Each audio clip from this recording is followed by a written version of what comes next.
Aujourd'hui, nous te remercions pour le peuple de Dieu. Merci de nous avoir rassemblés afin de nous bénir et que nous propagions la bénédiction partout. Nous demandons, Seigneur, que selon ta parole, que selon ta révélation, que chacun de nous reçoive le meilleur aujourd'hui au nom de Jésus-Christ. Toutes les promesses que tu nous as données dès le commencement de cette année, dès le commencement de notre vie chrétienne jusqu'à ce jour.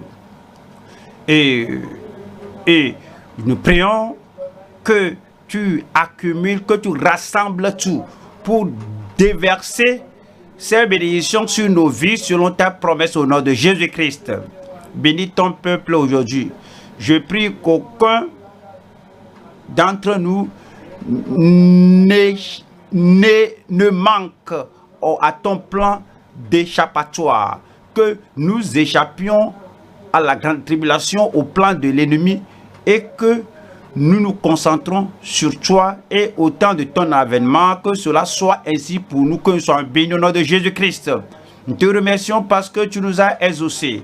Au nom de Jésus, nous prions. Amen. Asseyez-vous. Nous allons à Apocalypse 6. Apocalypse 6, je vais vous rappeler que c'est une progression de ce qui se passe dès le commencement de l'Apocalypse. Ce qui commence dans le livre de l'Apocalypse. Dans le chapitre 1, on voit le Christ glorifié. Dans le chapitre 2, 3, on voit l'Église et le message de Christ adressé à l'Église. Dans le chapitre 4, les cieux étaient ouverts et l'Église était enlevée. À la fin du chapitre 3, on a vu l'Église au ciel, autour du trône, devant le trône de Dieu. Et puis, dans le chapitre 5, on a reconnu le Dieu Tout-Puissant, l'ancien des jours, assis sur le trône d'autorité ayant l'autorité finale, et sur le trône de souveraineté, d'autorité, il y a un livre dans sa main, et le livre qu'il avait contenait tout le projet, le plan de Dieu pour récupérer toute la terre, pour rénover toute la terre et pour restaurer toute la terre à sa gloire initiale jusqu'à cela. Avant que cela ne soit donné à Christ, il y avait une déclaration au ciel qui est digne d'ouvrir le livre et de prendre le livre de la main du Dieu Tout-Puissant. Il n'y a personne qui soit trouvé au ciel ni sur la terre. Il n'y a personne qui soit trouvé sur la terre. À cause de cela, Jean le bien-aimé a pleuré, comme l'a versé les âmes. Un ange fort est venu le dire, ne crains plus, ne pleure pas, le lion de la tribu de Juda. Que quelqu'un crie gloire à Dieu. Le lion de la tribu de Juda a vaincu pour prendre le livre, pour rompre les sceaux et pour ouvrir le livre. Et puis Jean regardait un lion et voici apparaît là-bas un agneau comme étant immolé, mais il s'est levé et puis il est allé vers l'ancien des jours et il a pris le livre de la main du Dieu Tout-Puissant. C'était en ce temps-là que tout le ciel s'était mis à louer, à adorer Dieu, parce que Christ, le Seigneur, Christ, l'agneau, l'agneau, le lion a pris le livre et le contenu du livre, au lieu d'être lu, sera démontré, sera dramatisé. Au lieu, comme le Seigneur va rompre le premier psaume, ce qui devait être lu de ce livre sera dramatisé. Et puis, le second sceau rompu, ce qui devait être lu pour que vous compreniez, pour que vous sachiez ce qui est dans le livre, dans le rouleau sera dramatisé. Le troisième sceau, le quatrième sceau, le cinquième sceau, le sixième sceau et jusqu'au septième sceau. Et lorsque tout sera ouvert et que tout sera dramatisé, la conclusion, le résultat d'ouvrir le livre et de lire ce qui est là et de dramatiser le contenu, la conclusion sera que tous les royaumes du monde deviendront le royaume de notre Dieu et le royaume de son Christ. Cela veut dire que toute la terre, à la fin, à l'ouverture du dernier saut, la terre sera restaurée, rénovée, rachetée et soumise au Seigneur qui sera roi des rois et Seigneur des seigneurs. Comprenez, comme nous sommes arrivés au chapitre 6, nous avons parcouru chapitre 1, chapitre 2, chapitre 3, chapitre 4 et 5. L'Église était enlevée en présence de Dieu au ciel et maintenant sur la terre. Ce que nous lisons dans le chapitre 6, c'est ce qui va se produire sur la terre pendant que l'Église sera au ciel avec le Seigneur. Avec cette compréhension, vous comprenez que voici la période de la grande tribulation. Nous voyons chapitre 6, Apocalypse 6, je lis verset 1 et puis je lirai verset 16 et 17. Apocalypse 1, verset 1. Je regardais quand l'agneau ouvrit un des 7 sceaux. Et j'entendis l'un des 4 êtres vivants qui disait comme d'une voix de tonnerre, viens.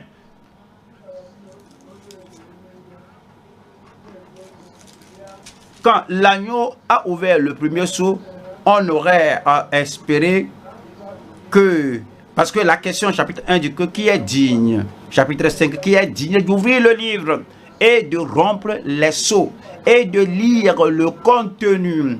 Alors nous aurons espéré qu'un ange dirait à Jean, viens lire, mais non, viens voir. Voilà le verset 16. Verset 16 dit, et il disait aux montagnes et aux rochers, tombez sur nous et cachez-nous devant la face de celui qui est assis sur le trône et devant la colère de l'agneau. Verset 17. Car le grand jour de sa colère est venu, et qui peut subsister? Qui peut subsister devant l'agneau, devant la colère de Dieu et la colère de l'agneau? Aujourd'hui, nous allons voir le message qui est la souffrance sans précédent du monde pendant la grande tribulation. La souffrance sans précédent du monde pendant la grande tribulation. Pourquoi nous l'appelons la grande tribulation? Parce que c'est ainsi que Christ l'a appelé, ou la grande détresse. Matthieu 24, verset 21, la parole de Jésus-Christ, comme Jésus-Christ a expliqué, en partie du verset 3, ce qui va se passer à la fin du monde et avant son avènement. Et il a parlé de diverses choses que nous allons voir après, et comme Dieu nous accorde le temps. Mais verset 21, c'est alors la détresse sera si grande qu'il n'y en a point eu de pareil depuis le commencement du monde jusqu'à présent, et qu'il n'y en aura jamais. C'est dit qu'en ce temps-ci, à l'ouverture des sceaux, ce qui se passera dans le monde après que l'Église sera enlevée sera un temps de grande tribulation, de grande détresse, un temps de grande souffrance, un temps de grande calamité qui n'avait jamais existé depuis le commencement du monde. Regardez, qu'est-ce que cela veut dire? Regardez toutes les guerres dans le monde, toutes les famines dans le monde, et toutes les infections virales comme la COVID-19, dans tout ce qui était arrivé dans ce monde, les souffrances dans le monde, rassembler tout, combiner tout, le temps de la grande tribulation, le temps de la colère de Dieu, le temps de l'ouverture des sceaux surpassera tout. Et il n'y en aura jamais un pareil temps. Ce sera un temps de souffrance au point culminant. le temps de tribulation au paroxysme. Ce sera le temps de calamité et de dommages de grande avarie. Alors on nous dit en Ésaïe, on parle de ce temps-ci et ça parle de quelque chose qui sera à l'échelle mondiale. Ésaïe 13, 6. Ésaïe chapitre 13, verset 6. Ésaïe 13, verset 6. Gémissez car le jour de l'Éternel est proche. Il vient comme un ravage du Tout-Puissant. Verset 9 dit, voici le jour de l'Éternel arrive. Jour cruel, jour de colère et d'ardente fureur, qui réduira la terre en solitude et en exterminera les pécheurs. Voilà le verset 13.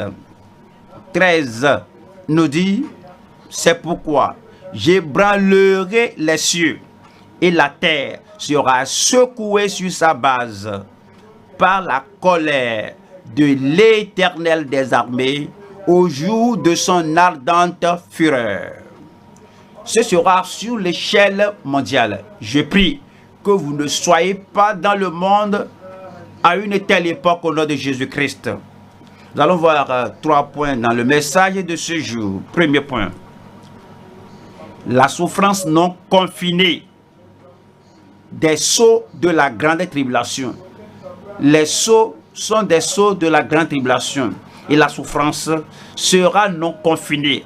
Cela veut dire que ce ne sera pas localisé, ce ne sera pas à un niveau, à un endroit géographique, mais ce sera mondial.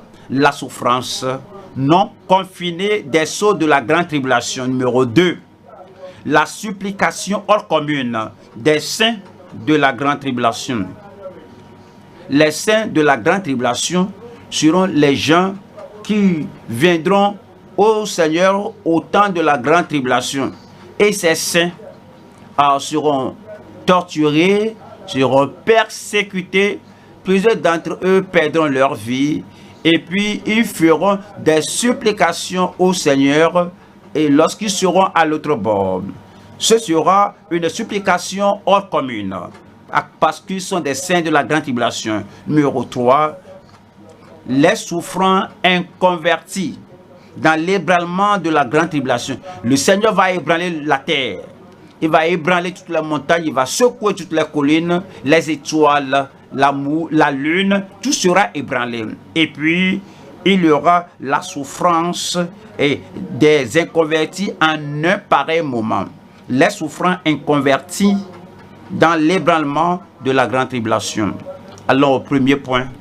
Premier point. Quel est votre premier point là-bas? Dites-le moi à haute voix. Que le Seigneur vous bénisse. La souffrance non confinée des sceaux de la grande tribulation. Nous lisons à partir du verset 1 encore. Apocalypse 6, 1. Je regardais quand l'agneau ouvrit un des 7 sceaux. Et j'entendis l'un des 4 êtres vivants qui disait, comme d'une voix de tonnerre, viens.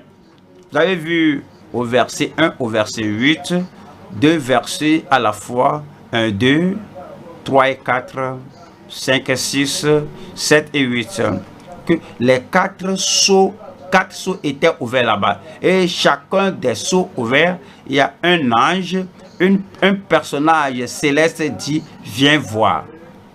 Et quand il voit, il y a quelque chose qui s'est produit. Dans chaque sceau, il y a 4 choses. 1. C'était une séduction mondiale du faux prince. Pour le second sceau, numéro 2, c'est la destruction délibérée par les grandes puissances. 3. Lorsque le troisième sceau sera ouvert, ce sera une destitution en temps de guerre d'une populace affamée. Lorsque le 4e sceau sera ouvert, il y a les morts tragiques de proportions effroyables. Numéro 1, c'est une séduction mondiale du faux prince. Voyons le verset 2 là-bas. Apocalypse 6, verset 2. Je regardais, rappelez-vous, un ange a dit, viens. Et je regardais, et voici parut un cheval blanc. Celui qui le montait avait un arc, une couronne lui fut donnée, et il partit en vainqueur et pour vaincre. C'est dit, lorsque l'ange a dit, viens, et comme je regardais, au lieu de voir ce qui était écrit, comme l'écriture sur le mur au temps de Belchazzar, alors j'espère voir quelque chose et lire, mais j'ai vu un cheval blanc, comme la Bible a mentionné le cheval. Qu'est-ce que cela veut dire? Voyons, Proverbe 21, 31, à tout moment qu'il y a un cheval, qu'est-ce qu'on voit ici? On s'est dit que le cheval est équipé pour le jour de la bataille. Le cheval est équipé pour le jour de la bataille. Comme si premier saut rompu, la guerre. Deuxième saut, premier saut rompu, le cheval. Deuxième saut rompu, le cheval. Troisième saut rompu, le cheval. Quatrième saut, le cheval. Alors c'est un temps de bataille. Alors c'est dit que le cheval est équipé pour le jour de la bataille. Alors revenons à Apocalypse 6, verset 2. Je regardais, et voici parut un cheval blanc. Celui qui le montait avait un arc, une couronne lui fut donnée. Quoiqu'il ne lance aucune flèche, cela paraît qu'il allait en vainqueur et il vainquait les nations. Qu'est-ce que cela veut dire?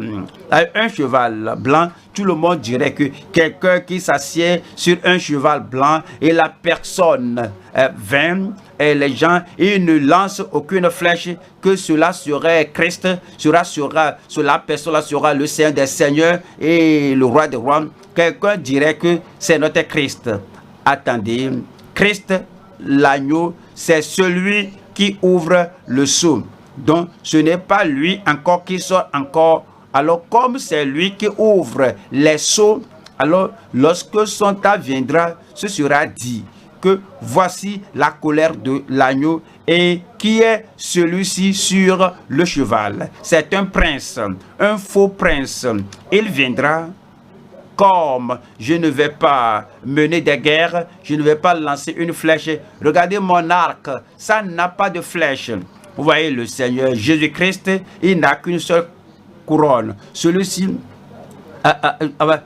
n'a qu'une couronne. Christ a des couronnes. Christ n'a pas de arc. Christ a une épée sortant de sa bouche. Celui-ci détruit ses ennemis. Celui-ci est le faux Christ. Celui-ci est le faux prince. C'est l'antéchrist.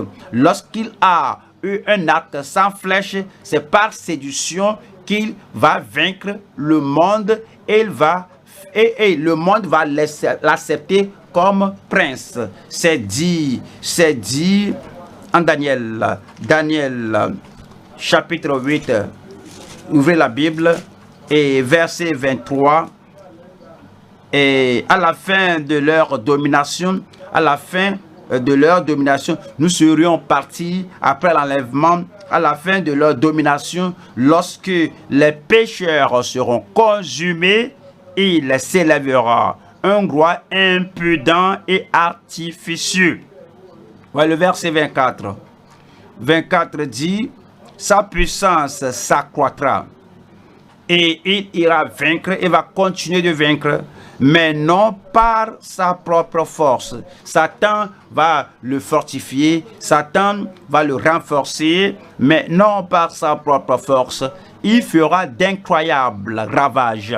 Il réussira dans ses entreprises, il détruira les puissants et le peuple des saints. Comment? Verset 25.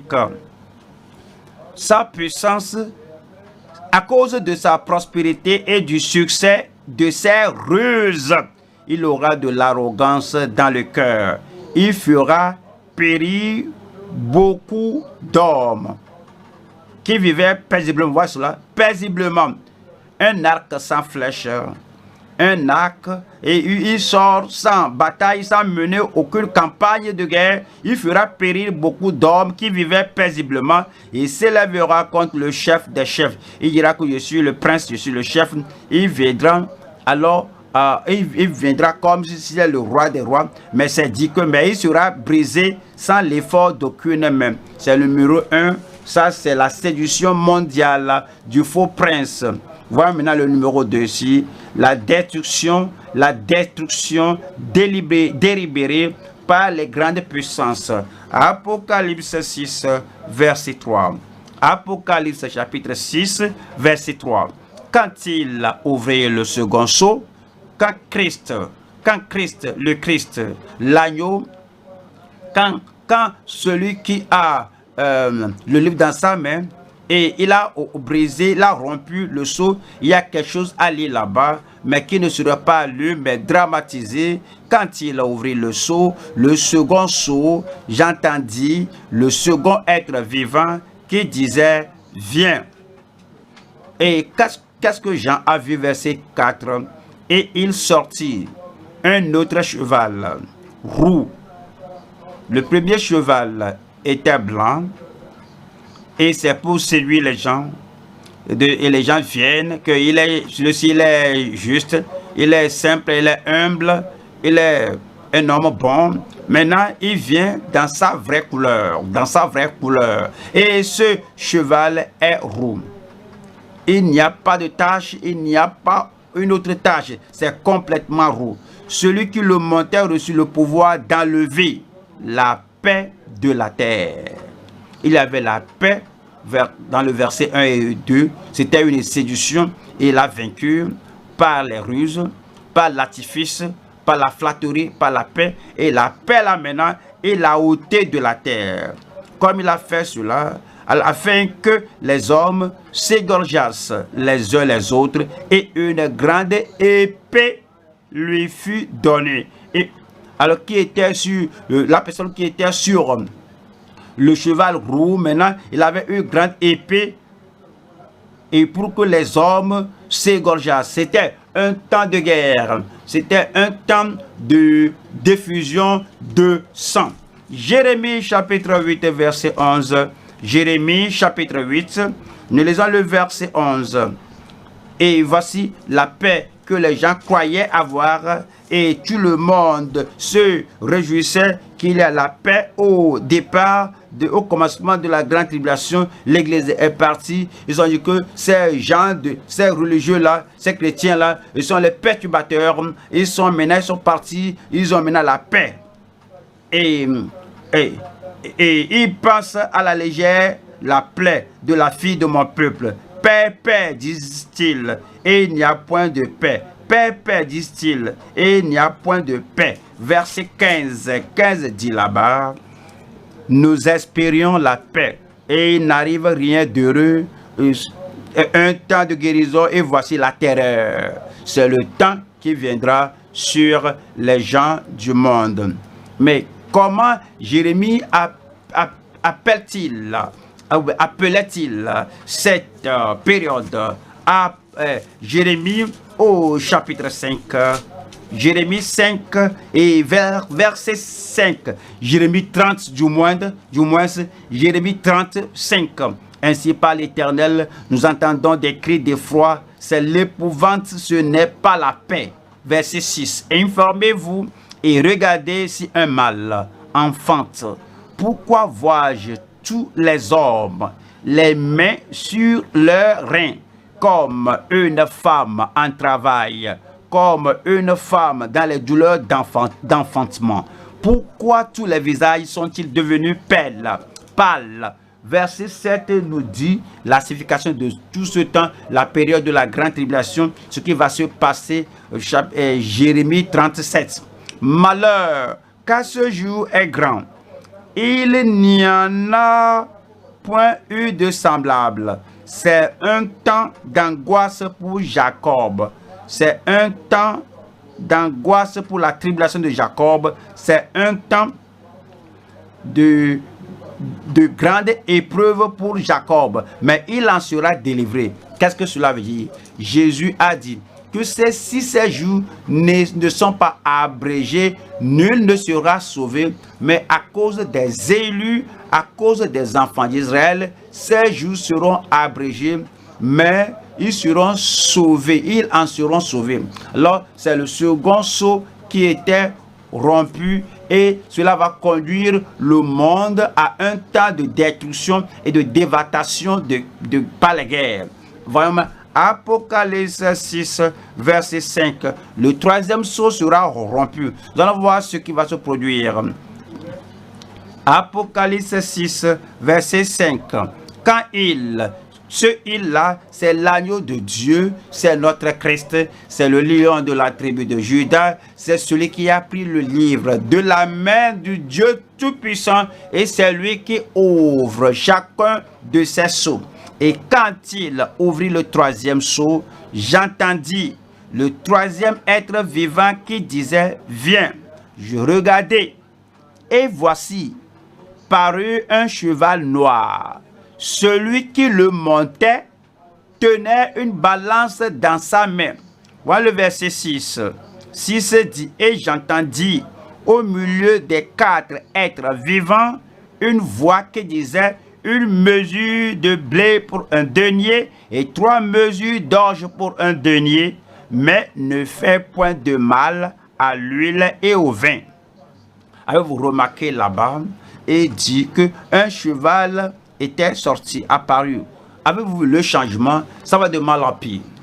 Ça a commencé avec un cheval blanc, et puis un cheval rouge, et puis nous avons maintenant un cheval noir. Et rappelez-vous, et le cheval, c'est pour un temps de bataille, à mener la guerre contre les habitants de la terre. Maintenant, c'est dit qu'un cheval noir parut.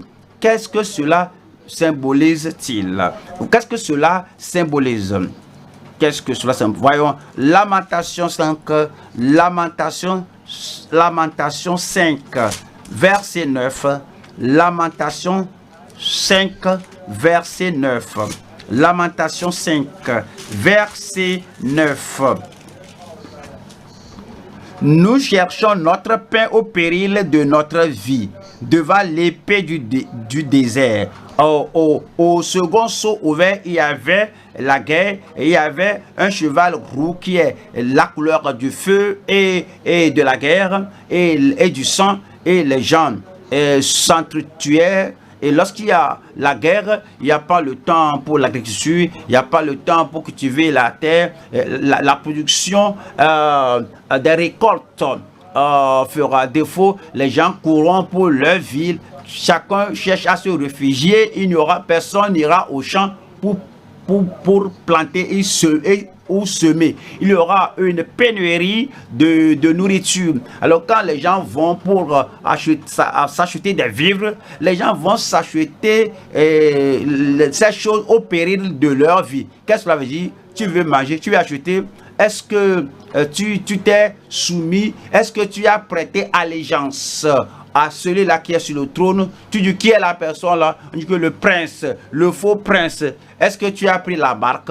Est-ce que tu fais partie de ceux qui l'accompagnent? Alors si quelqu'un en ce moment, à l'époque là, qui dit que quelle est la conséquence de prendre la marque de la bête, si tu prends la marque là, tu peux acheter de la nourriture, mais si tu ne prends pas la marque là, tu vas souffrir d'inhalation, de faim jusqu'à ce que tu meurs. Alors cela veut dire que oui, nous prenons notre pain au péril de notre vie à cause de l'épée, de la souffrance, de la plaie au désert là. Si quelqu'un ne prend pas la marque, il va mourir. Que tu crois en Jésus, à un autre roi, lorsque lui est là-bas, la personne sera tuée au péril, la personne va vivre au péril de sa vie. Verset 10 et verset 10. Notre peau est brûlante comme un four. Voyez, un cheval noir, un cheval blanc, roux et noir. Ce cheval roux démontre, ce cheval noir démontre quelque chose. Notre peau est brûlante comme un four par l'ardeur de la faim. par la famine qui n'avait jamais paru dans ce monde et qui n'en aura jamais, et qui n'aura jamais lieu. C'est le temps là dont Jésus a parlé. Et revenons à Apocalypse 6 et verset 7.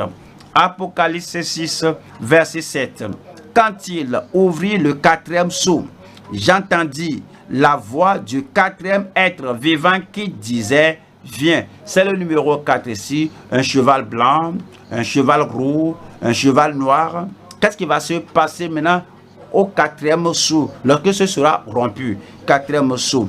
8. Je regardais, voici parut un cheval d'une couleur pâle.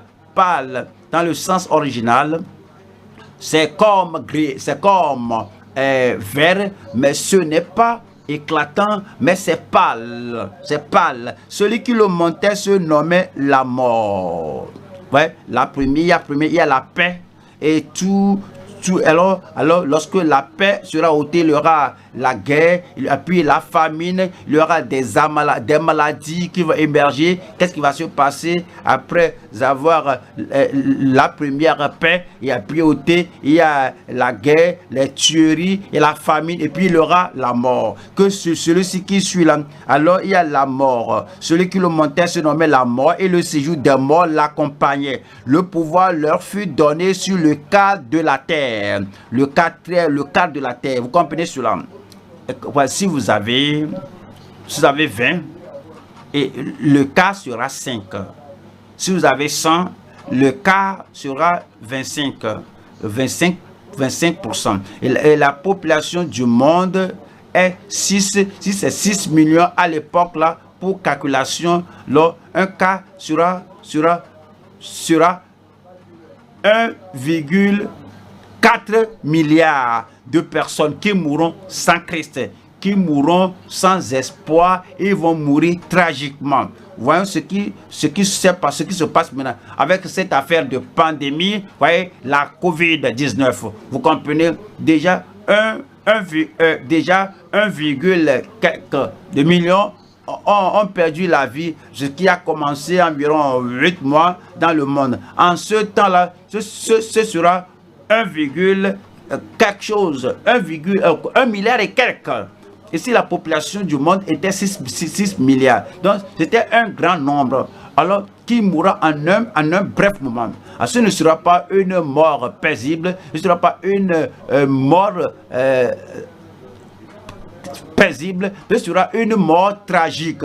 Vous ne serez pas là à l'époque là. Je ne serai pas là à l'époque. Vous ne serez pas là à l'époque au nom de Jésus-Christ.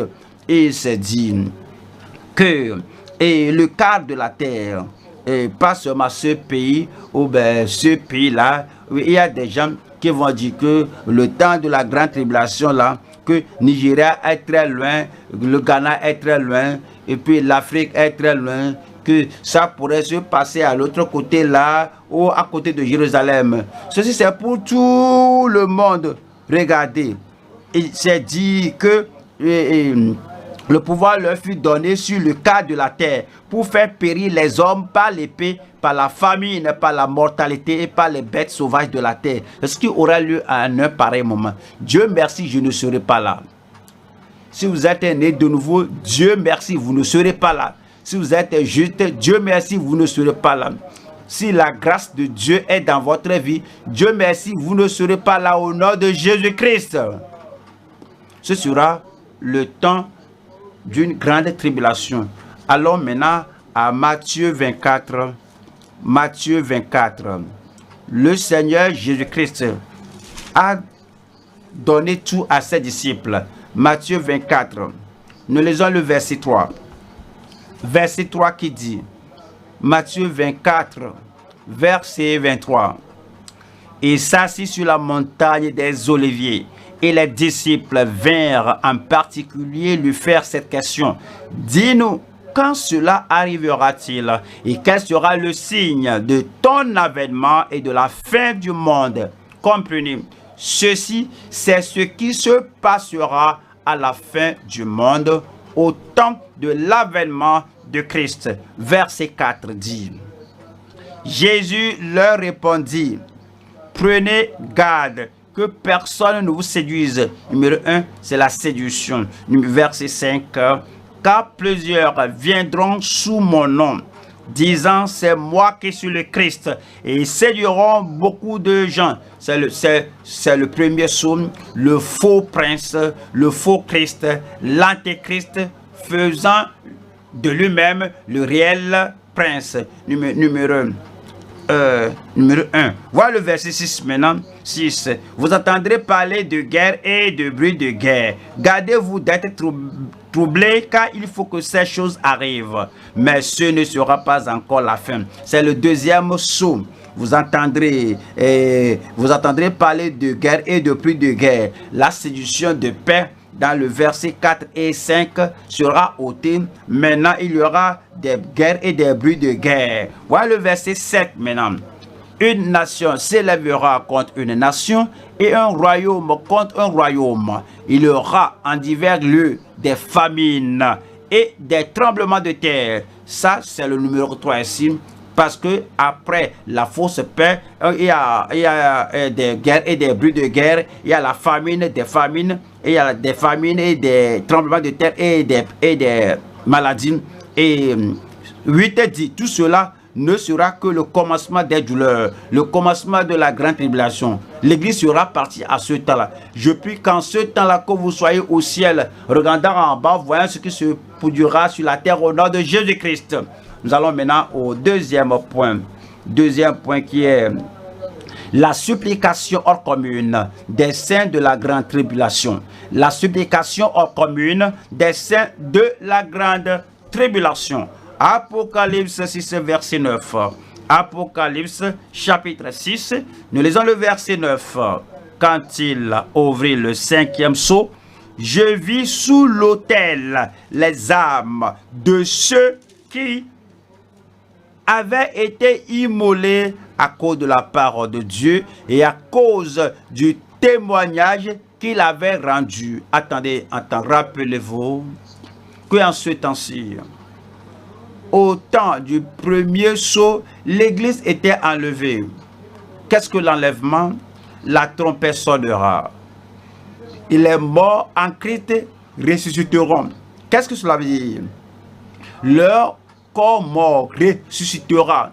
L'esprit, leur esprit et leur âme au ciel se joindront à leur corps ressuscité et ils iront raconter le Seigneur. Et nous qui sommes vivants, qui ne sont pas morts, alors nous serons changés et nous aurons un corps incorruptible. Donc corps, âme, esprit iront au ciel pour être avec le Seigneur.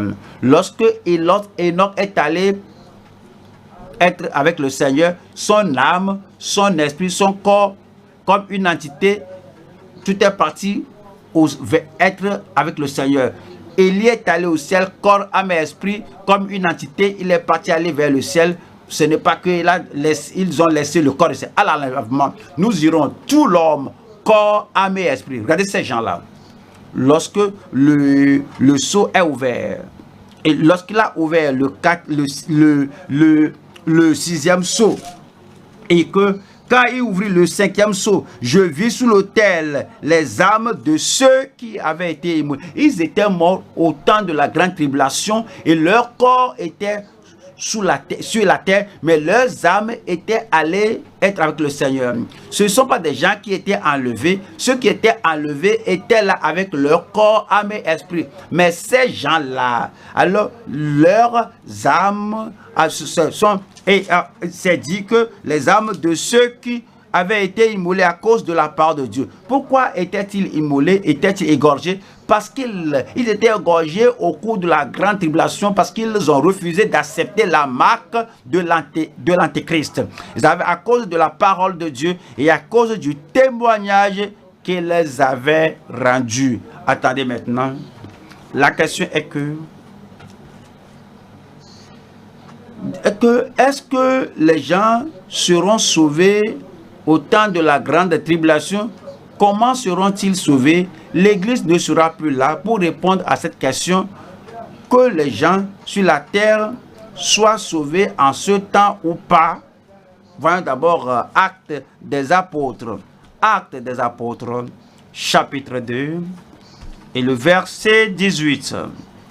18 nous dit: oui, sur mes serviteurs et sur mes servantes. Dans ces jours-là, je répandrai de mon esprit et ils prophétiseront. Verset 19. Je ferai paraître des prodiges en haut dans le ciel et des miracles en bas sur la terre, du sang, du feu et une vapeur de fumée. Il y aura des signes au ciel, il y aura des signes sur la terre, il y aura des prodiges, il y aura du sang, il y aura le feu, il y aura le sang en temps un temps de guerre, du sang, un temps de guerre, du feu, temps de souffrance et une vapeur de fumée. Le soleil se changera en ténèbres et la lune en sang avant l'arrivée du jour du Seigneur, de ce jour grand et glorieux. Avant l'arrivée du jour de colère, du jour du Seigneur, de ce jour grand et glorieux. Verset 21. Alors quiconque, vous voyez, maintenant c'est la grande tribulation, lorsque le soleil sera ténébreux et lorsque la lune ne donnera pas de lumière, il y aura du sang, du feu, de la grande et de la fumée, et il y aura une grande tribulation. En ce temps-là, quiconque invoquera le nom du Seigneur, tout le monde, dites-le moi, sera sauvé. Donc en ce temps-là, au cours de la grande tribulation, il y aura encore le salut. À tout moment que quiconque invoque le nom du Seigneur sera sauvé. Mais comme ils seront sauvés en ce temps-là, pour garder leur salut, s'accrocher au Seigneur, être sauvés en ce temps-là et garder le salut jusqu'à ce que le Seigneur vienne.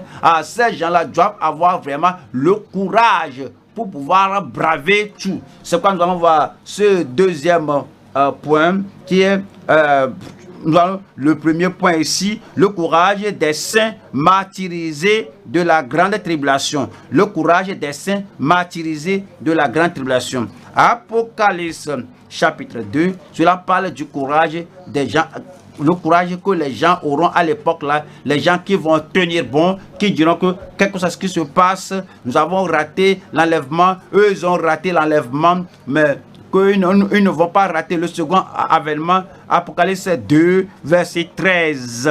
Je sais où tu demeures. Je sais que là est le trône de Satan. Tu retiens mon nom et tu n'as pas renié ma foi. Même au jour d'Antipas, mon témoin fidèle. Antipas, mon saint fidèle. Antipas, mon disciple fidèle, qui a été mis à mort chez vous, là où Satan a sa demeure. Rappelez-vous, au temps de la grande tribulation, Satan et l'Antéchrist vont régner sur les gens. Si quelqu'un dira qu'il n'est pas pour Satan, qu'il n'est pas pour l'Antéchrist, la personne va payer cela avec son sang. Alors il faut le courage, mais si Dieu peut donner le courage aux gens en ce temps-là, aujourd'hui, Dieu nous donnera le courage. Alors vous allez mener une vie courageuse au nom de Jésus-Christ.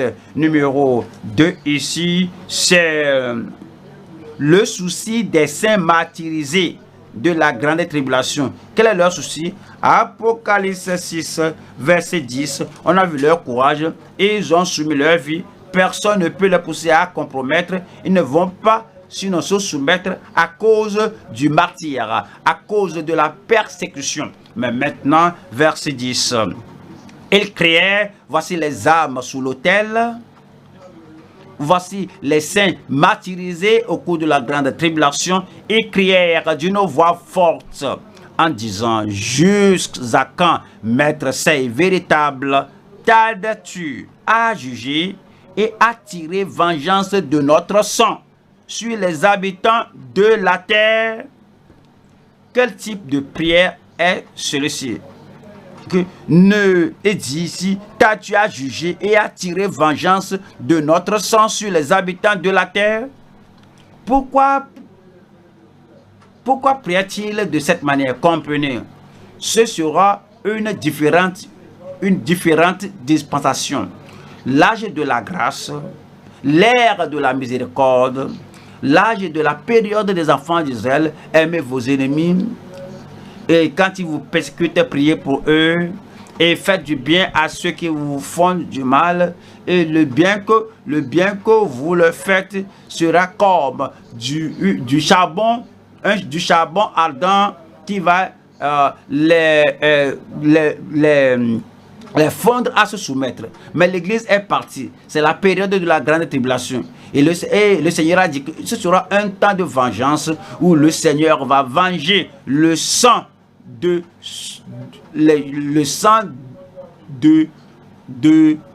ceux que les méchants ont tués. Et ils disaient au Seigneur, tu dis que tu vas venger le sang des martyrs, des fidèles. Dis selon ta parole. Le souci, c'est que Dieu va se trouver saint, juste et fidèle. Voilà ce que Jésus a dit en Matthieu chapitre 23, verset 33. Serpent, race de vipères, comment échapperez-vous au châtiment de la géhenne? Verset 34. C'est pourquoi, voici, je vous envoie des prophètes, des sages et des scribes. Vous tuerez et vous crucifierez les uns. Vous battrez de verge les autres dans vos synagogues et vous les persécuterez de ville en ville.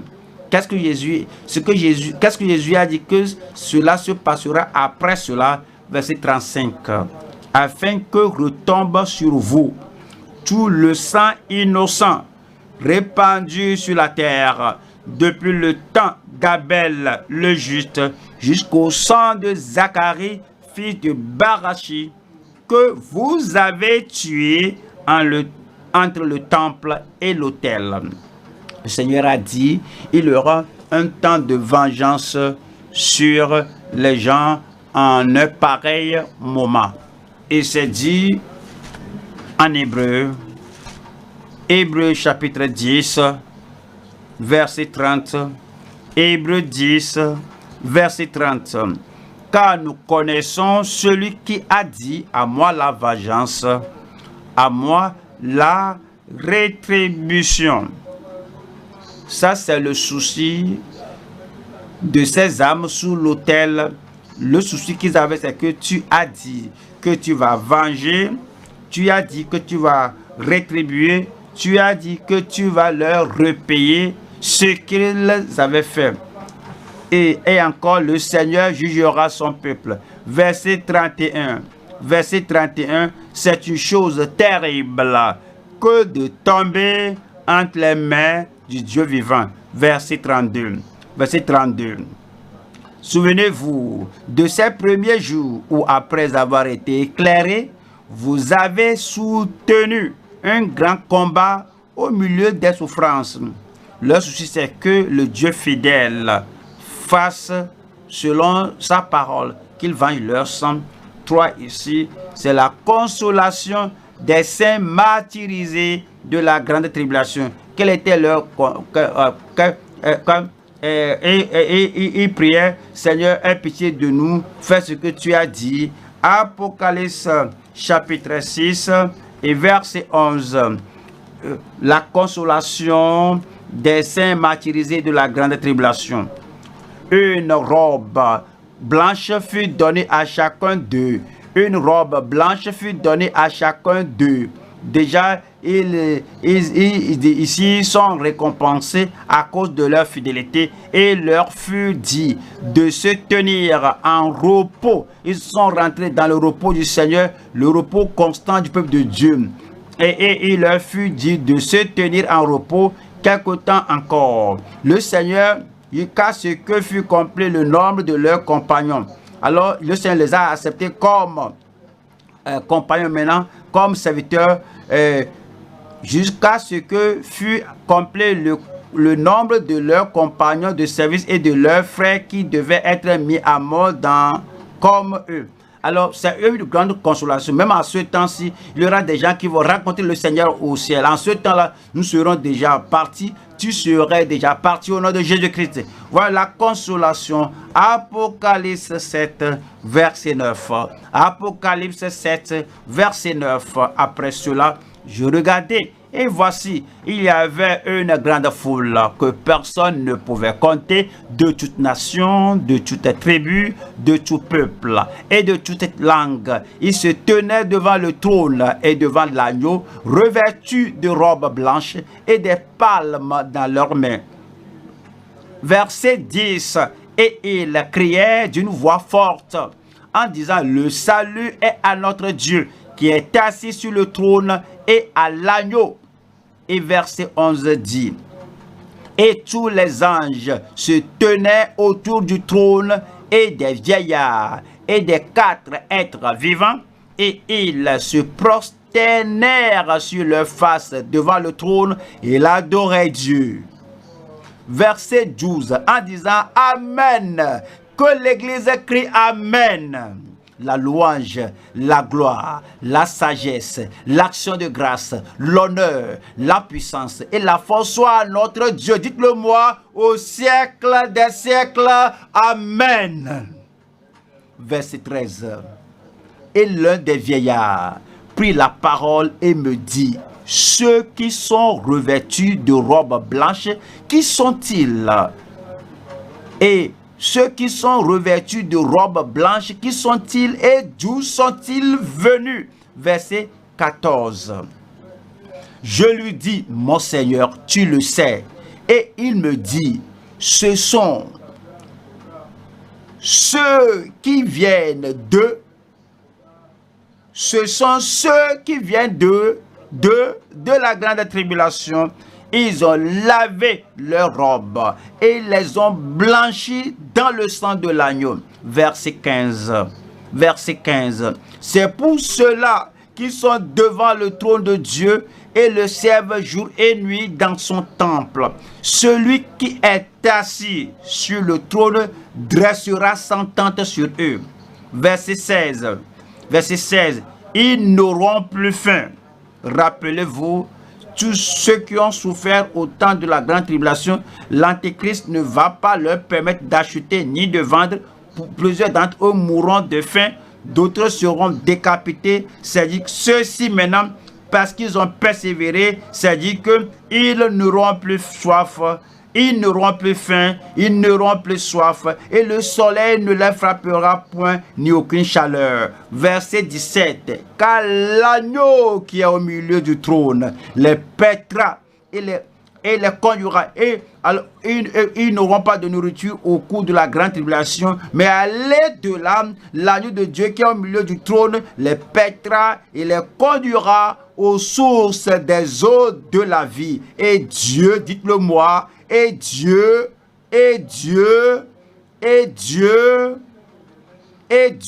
essuiera toute larme de leurs yeux.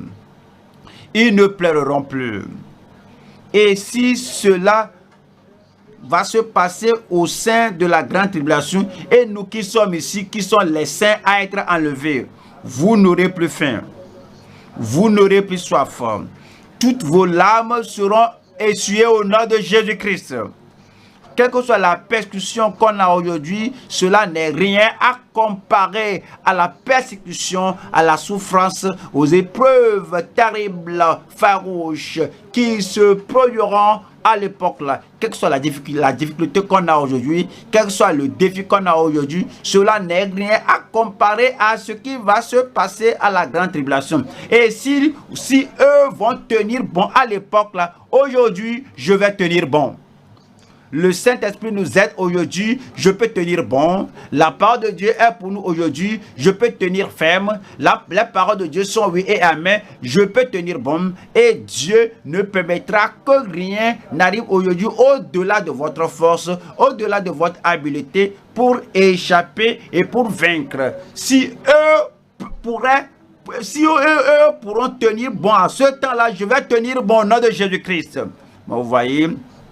Et il y aura des gens qui vont dire que il y a des gens qui diront qu'il y aura des saints à l'époque là, mais je vais attendre jusqu'à ce temps-ci. Mais tu sais, si tu ne peux pas embrasser le privilège maintenant, lorsqu'on peut venir ensemble à l'église, si tu ne peux pas embrasser l'opportunité maintenant où on peut te lire la Bible et te l'interpréter, si tu ne peux pas tenir bon en ce temps-ci, avec une petite insulte, une petite attaque, une petite épreuve, tu trembles et tu crains. Si tu ne peux pas même persévérer de rater, de manquer un peu de nourriture, que tu ne peux rien faire, il n'y a pas de nourriture en ce temps de confinement. Regardez le cas maintenant, on dit de venir à l'église, quand il peut venir à l'église maintenant, si tu ne peux pas en ce temps-ci tenir un peu ce temps-là, si tu refuses de prendre la marque de l'Antéchrist, tu ne seras pas en mesure ni de vendre, ni d'acheter. Tes enfants ne pourront pas aller à l'école. Tu ne pourras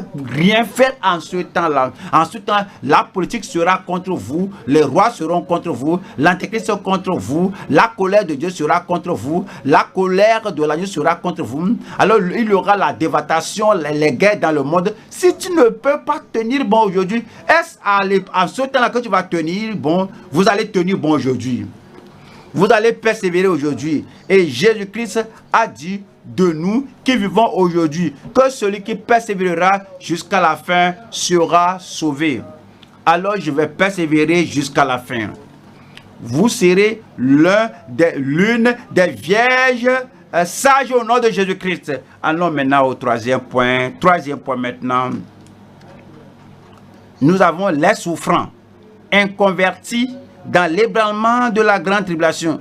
Il y aura de puissants tremblements, de terribles ébranlements en ce temps-là. Allons à Apocalypse 6, verset 12. Je regardais quand il ouvrit le sixième sceau. Il y eut un grand tremblement de terre, un grand tremblement de terre. Le soleil devint noir, comme un sac de crin. La lune entière devint comme du sang. 13 dit, et les étoiles du ciel tombèrent sur la terre comme lorsqu'un figuier secoué par un vent violent jette ses figues vertes. Verset 14, c'est dit que le ciel se retira comme un livre qu'on roule, et toutes les montagnes et les îles furent remuées de leur place. 15 dit, les rois de la terre, les grands, les chefs militaires, les riches, les puissants, tous les esclaves et les hommes libres.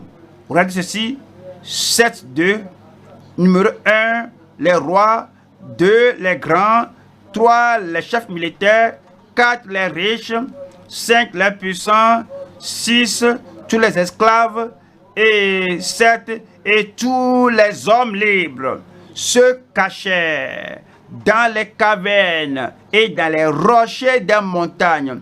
Comme nous voyons, quand on voit l'Apocalypse, 7 parle de l'entièreté, de la totalité. Tous les gens de la terre, ceux qui ne vont pas se soumettre au roi des rois et au seigneur des seigneurs, les gens qui ne vont pas se soumettre à l'agneau, l'agneau qui a donné sa vie pour la rédemption du monde entier, en ce temps-là, ils vont se cacher dans des cavernes parce qu'ils ne sont pas cachés dans le roc antique qui est frappé pour eux. Le rocher qui les suivait, ce rocher est Christ, parce qu'ils ne se sont pas cachés dans la rédemption du rocher, ils ne se sont pas cachés dans l'expiation du rocher, parce qu'ils ne sont pas cachés dans la provision du rocher, parce qu'ils ne sont pas cachés sous la main salvatrice, sous la sécurité du Seigneur Jésus-Christ. En ce temps-là, au temps de la grande tribulation, ils vont maintenant se cacher dans les rochers, dans les cavernes. Et 16 dit, voici ce qu'ils vont dire.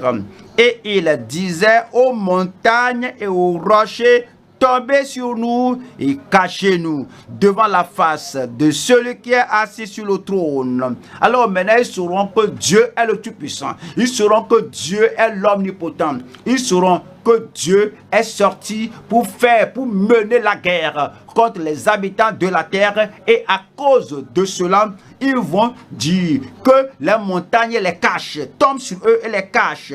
Et devant la colère, et que les montagnes tombent sur eux pour les cacher devant celui qui est assis sur le trône et devant la colère de l'agneau. Avez-vous pensé à cela, que l'agneau de paix, l'agneau qui est gentil, l'agneau qui est aimable, on aime tout ce qui est de l'agneau, il est bon, il est miséricordieux, il est pacifique. Mais à ce temps de la grande tribulation, l'agneau, le Seigneur Jésus-Christ ne viendra pas avec la paix, il ne viendra pas avec l'invitation, venez à moi, vous tous qui êtes fatigués et chargés, je vous donnerai du repos. Ce ne sera pas à l'époque là, ce sera le temps de la colère de l'agneau, et toute la terre habitée et les rois, tout le monde dira, tombez sur nous, cache-nous, cachez-nous de la colère de l'agneau. Et c'est du verset 17.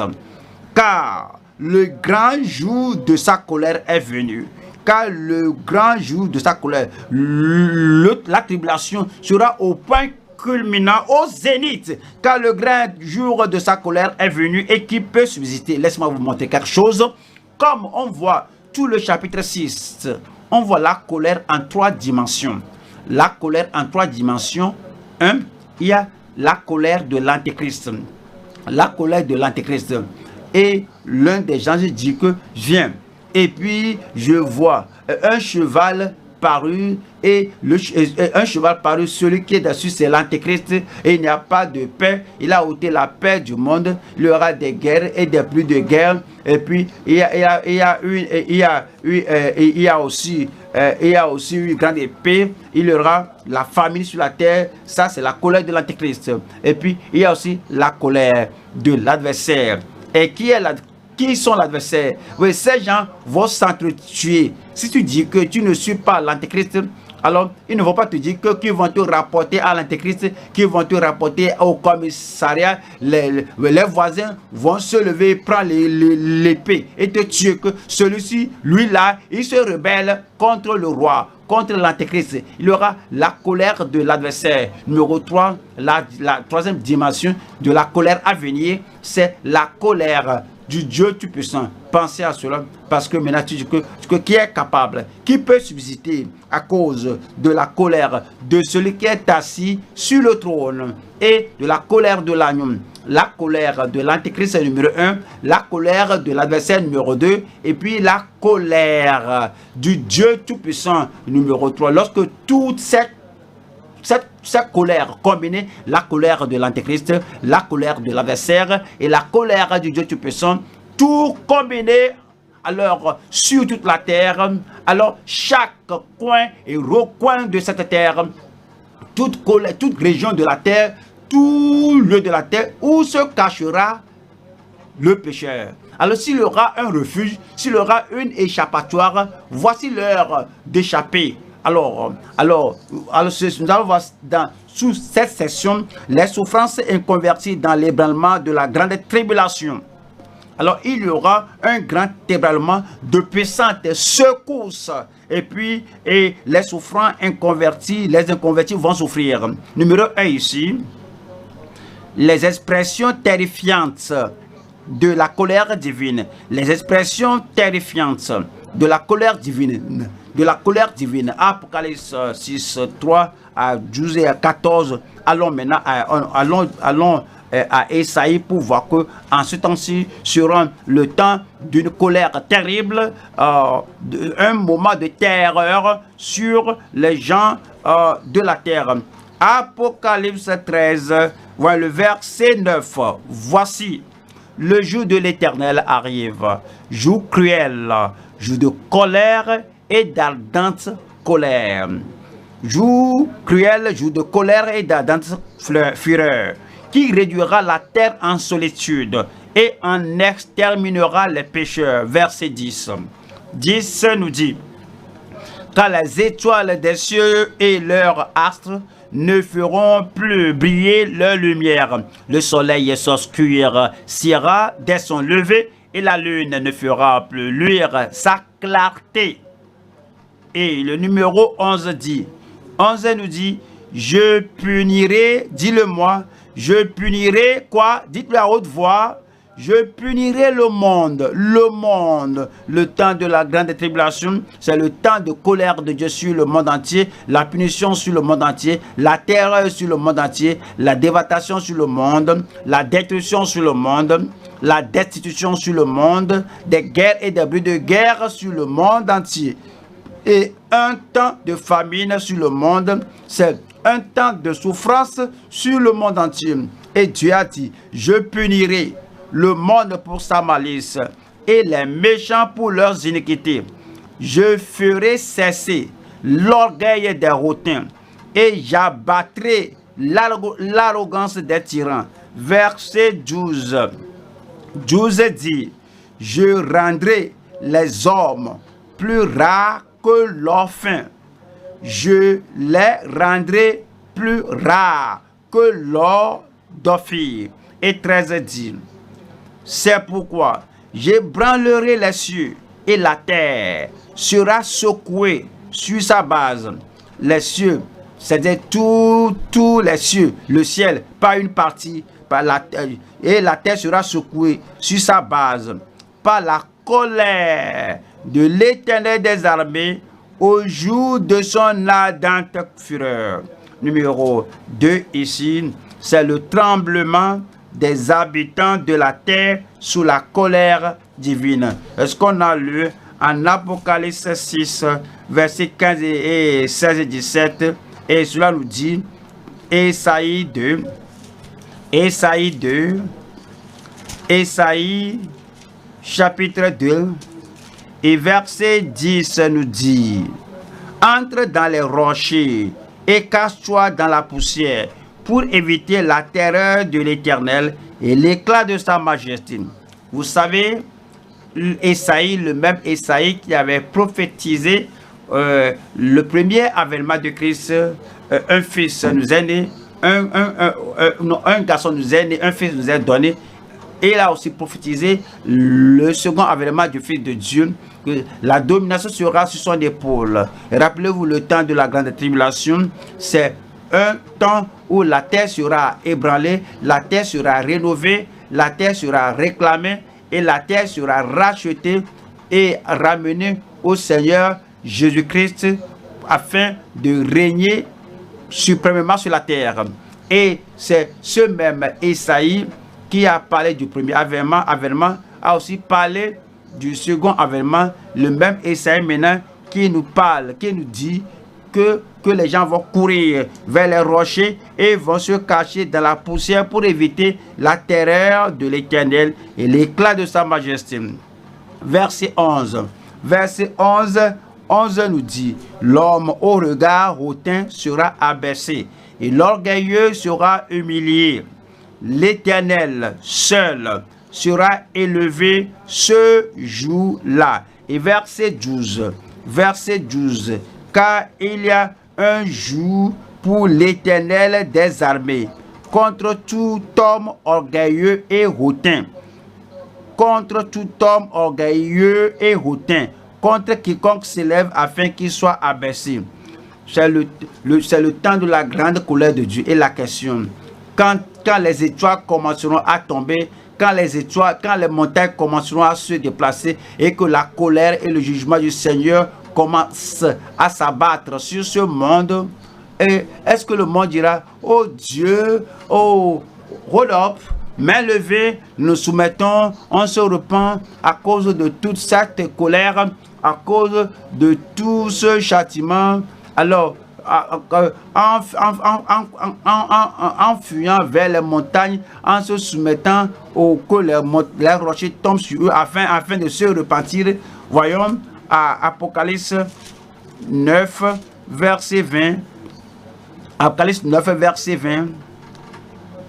Les autres hommes qui ne furent pas tués par ces fléaux, les autres hommes qui ne furent pas tués par ces fléaux, lorsque le premier sceau était rompu, et cela paraît qu'il y avait la paix sur la terre, et le second sceau est rompu, il y a la guerre et les bruits de guerre, et une grande sceau était donnée à celui qui était sur le cheval roux. Il y avait les hommes s'égorgeaient les uns les autres, il y avait la famine, les maladies, les tremblements de terre, et puis après cela, la mort, le séjour des morts accompagnait toutes ces pertes. Alors un quart de la terre, 25% de la population mondiale mourra comme ça. Alors il y aura des gens qui seront restés sur la terre, et les autres hommes qui ne furent pas tués par ces fléaux ne se repentirent pas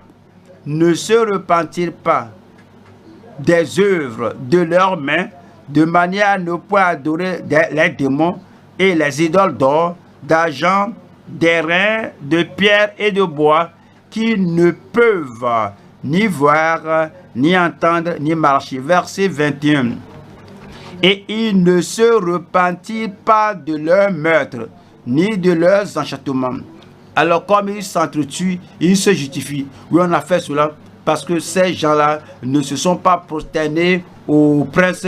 Alors c'est dit, et ils ne se repentirent pas de leurs œuvres, ni de leur meurtre, ni de leur enchantement, ni de leur impudicité, ni de leur vol. En ce temps-là, ils ne vont pas se repentir. Plusieurs d'entre eux.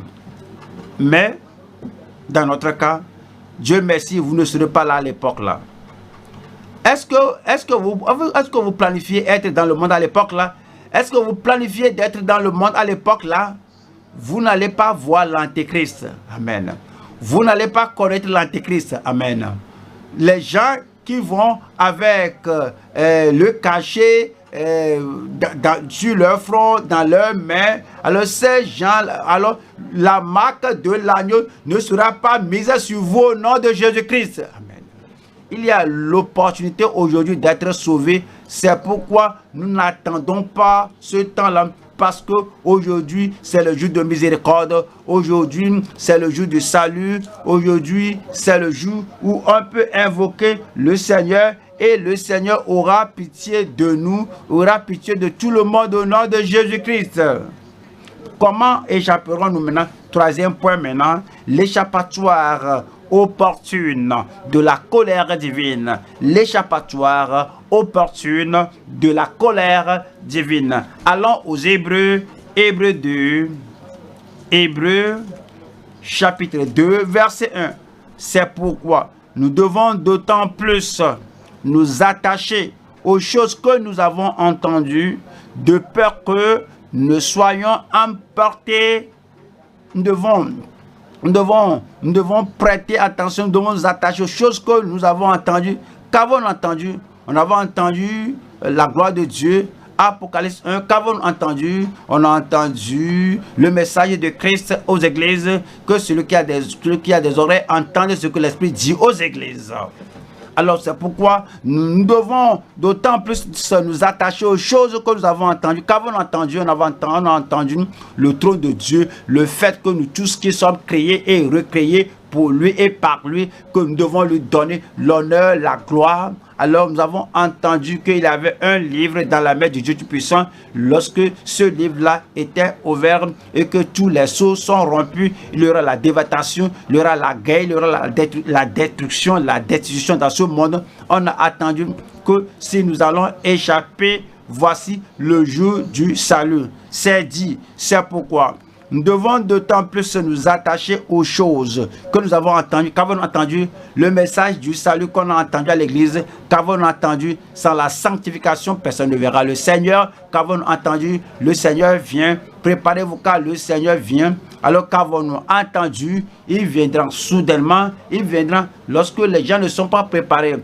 Donc nous devons d'autant plus nous attacher aux choses que nous avons entendues, afin que après être venu à l'église et qu'on retourne à la maison, on ne laisse pas l'église, le message à l'église, on ne laisse pas le message sur le banc où nous sommes assis et qu'on rentre à la maison oubliant le salut. On rentre à la maison oubliant que l'enlèvement peut avoir lieu à tout moment. On rentre à la maison et puis on va commencer à vivre comme les gens du monde et boire comme les gens du monde et puis se bagarrer comme les gens du monde. C'est pourquoi nous devons d'autant plus nous attacher aux choses que nous avons entendues de peur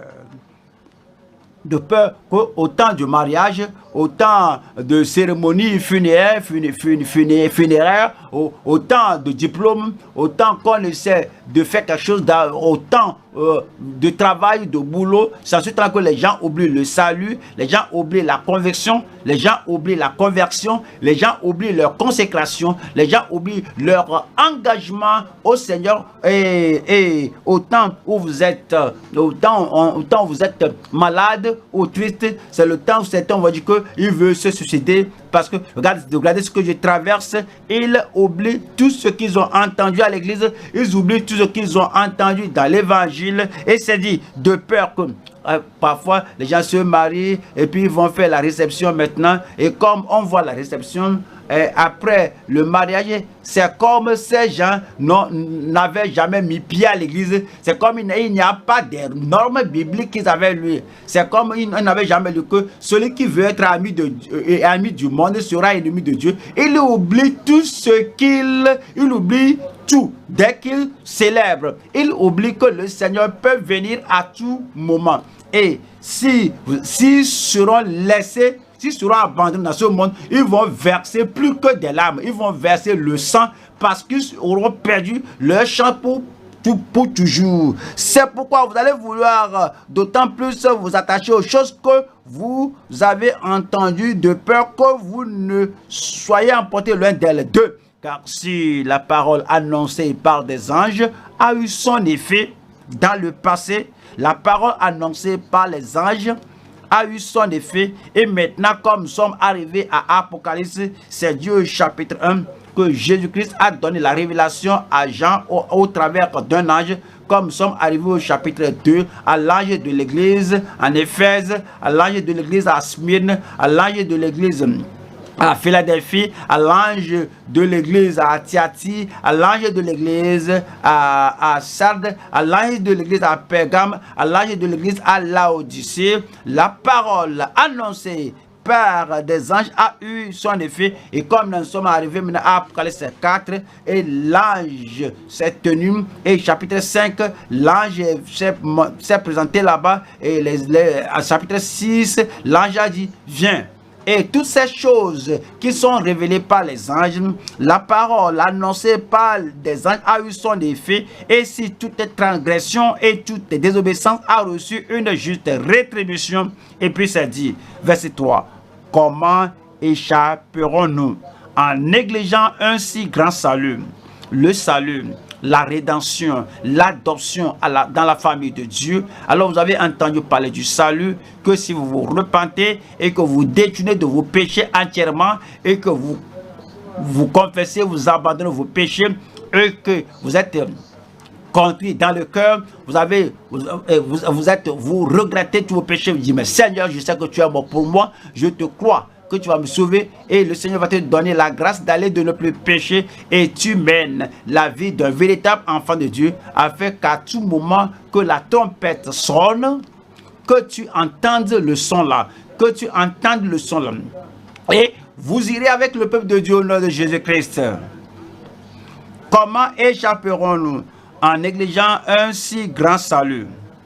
Il y a des gens qui rejettent le salut. Il n'y a pas d'espoir pour eux. Il n'y a pas d'espoir pour eux. Il y a des gens qui ont le salut et qui négligent le salut. Ils négligent le salut. Tu vas à l'école, tu as le diplôme, et puis tu as laissé le diplôme quelque part et tu cherches le travail. Elle dit que viens pour l'entretien et en venant, amène ton diplôme. Alors toutes ces choses que tu avais écrites dans ton curriculum vitae, et tu dis que j'ai ce diplôme, j'ai ceci et ceci, amène tout et avant qu'on s'entretienne avec toi.